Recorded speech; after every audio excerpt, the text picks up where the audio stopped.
পিয়া ফজলুল কারীম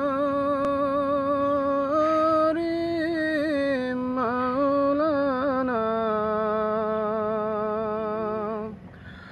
আমাদেরকে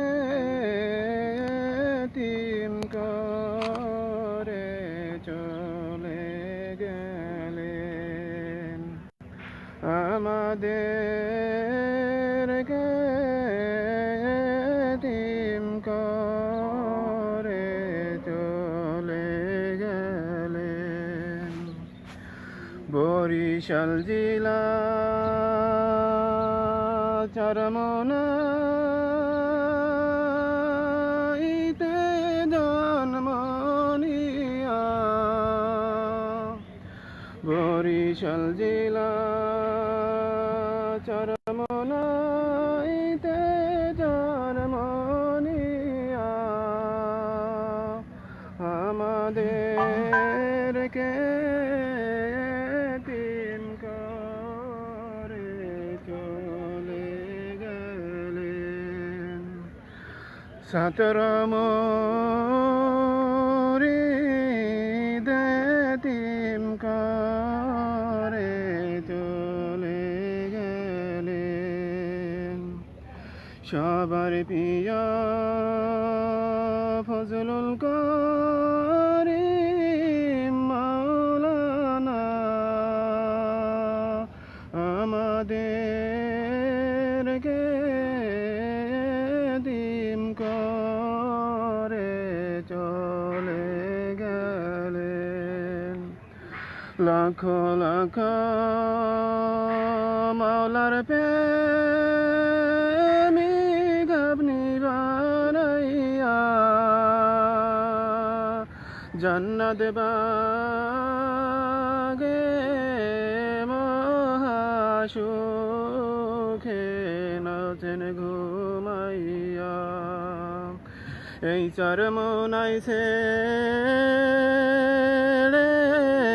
কোন সাবরে দিলেন রাওয়ানা। এই চরমনাই ছেড়ে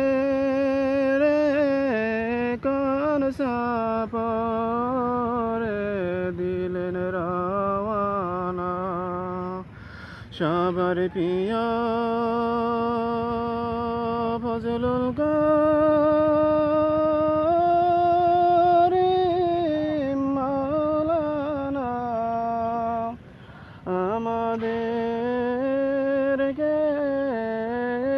এতিম করে চলে গেলেন। শানের সন্তান এতিম করে চলে গেলেন। গ্রামবাসী এতিম করে চলে গেলেন। আসসালামু আলাইকুম ভিউয়ার্স, টিটু চরমনাই আপনারা এমবিসি মিডিয়া সকলে আপনারা ফলো দিবেন, লাইক করবেন, শেয়ার করবেন, এটি আমার আশা। আর আমার দেশের বাড়ি হচ্ছে গোপালগঞ্জ টুঙ্গিপাড়া গহরডাঙ্গা মাদ্রাসার পাশে। আমি একজন প্রবাসী, কাতার প্রবাসী। আমি চরমনায় ভালো লাগে তাই চরমনায় আসছি অলিয়াউল্লাহর দরবারে, হক দরবারে। তা আপনারা ভালো থাকবেন। আর বিশেষ করে খাস করে আমার পক্ষ থেকে না, টিটু ভাই চরমনাই টিটু ভাইয়ের পক্ষ থেকেও দাওয়াত থাকলো। ফেব্রুয়ারি 26, 27, 28 ফাল্গুনের মাহফিল, ফাল্গুনের 12, 13, 14 মাহফিল দাওয়াত থাকলো। সকলে খাস করে চলে আসবেন, নিজ নিজ দিবাদারিতে চলে আসবেন। 13, 14, 15 চরমনার মাহফিল, নিজ নিজ দায়িত্ব আপনারা সকলে চলে আসবেন ইনশাআল্লাহ, আশা করি। আসসালামু আলাইকুম রহমতুল্লাহ, জাযাকুমুল্লাহ।